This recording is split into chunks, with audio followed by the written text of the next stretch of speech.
અમને ખબર નથી કે અમે થરા જાશું એટલે અમારી સાથે કંઈક આવું થઈ જશે. આજે તો થરા જવું પડી ગયું ભારે. क्यों क्या हुई? આજે તો સવારમાં ભાઈ ખેતરમાં વાડ અમે કરતો હતો, પણ આપણે વાડ અમે નહીં કરવાની, કારણ કે આપણું તો રોજનું એક જ કામ ઢોરો ચરાવવાનું. तेरा तो गेम बजाना पड़ेगा. પછી આપણે આવી ગયા ઢોરા ચરાવવા માટે બીજા ખેતરમાં. પછી આપણે જવાનું થયું થરા વાલ કપાવવા માટે.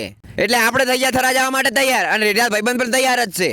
ઓય તમે તો તૈયાર જ થઈ ગયો ને, તઈ બે તો નવરા ખરી કે શું કામ ધંધો છે તમારો તો? गजब बेइज्जती है. પછી આપણને મળી ગયા વિષ્ણુ કાકો, અને એ કહેવા લાગ્યા, અને એ તઈ બે થરા જતા હોય તો મારા માટે ફેસ વોશ લેતા આવજો, અને જો બીજું કોઈ મગાવવાનું થયું ને તો ફોન કરશે ઉપાડજો હો. क्या बात है सर, क्या बात है सर, क्या बात, ये बात है.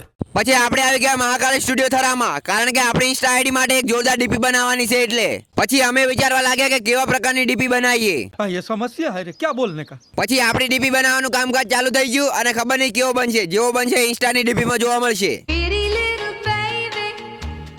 બાકી સ્ટુડિયો જોરદાર બનાવ્યો, બીજું કોઈ નહીં.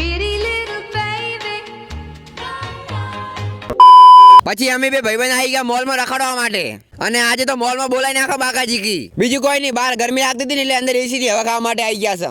અંદર લેવાનું તો કોઈ નહીં, પણ બધું વસ્તુ જોઈ નાખે ને જેવું જેવું નવું આવ્યું છે. જો આટલું બધું ખાવાનું જો મારા ઘરે હોય ને તો હું તો કોઈ કામ જ ના કરું. ઓ બે આ બધું તો મફત ના આવતું હોય, એટલે તારે તો બધું જ લઈ લેવું છે. પછી આપણે આવી ગયા ચશ્મા જોવા માટે, અને હાજી કોને ચશ્મા જોવા લાયક જ નતા. અલ્યા ડીકી મારે તો લુગડો ધોવાનો ધોકો લેવો છે, કાલથી મારો ઓને લુગડો ધોવો છે. ચા પીવા માટે કપ લેતા હતા, પછી તો યાદ આવી ગયું આપણે તો રકમીમ ચા પીવો છો.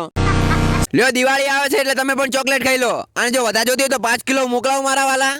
चले एक काम कर 200 रुपया दे और 50 रुपया काट ओवर एक्टिंग के वजह. પછી આપણે દર વખતની જેમ આવી ગયા નાસ્તો કરવા માટે, અને આજનું બિલ ફાટશે અમારા પક્કા ઉપર. તમને તો ખબર હશે કે આપણે તો ખાલી ખાવા વાળી જ રાખે છે, પૈસા વાળી તો પક્કો કરશે. बैगन. પછી આવી ગયું આપણું મંચુરિયન અને રાઈસ પુલાવ. તમારે તો ખાવું નહીં એટલે હેડો અમે તો ખાવા દો. પછી આપણે આવી ગયા વાળ કપાવવા માટે, અને આપણો ડેન્જર લુક જોઈ નાખો, કારણ કે પછી તો આપણે બાબલા જેવા થઈ જાવ તૈયાર. તો જોઈ લો આપણો ફાઇનલ લુક. ઓળખો છો ને મને? અલ્યા હું તમારો નવગણ બ્લોગર, ભૂલી તો નહીં ગયા ને? नहीं.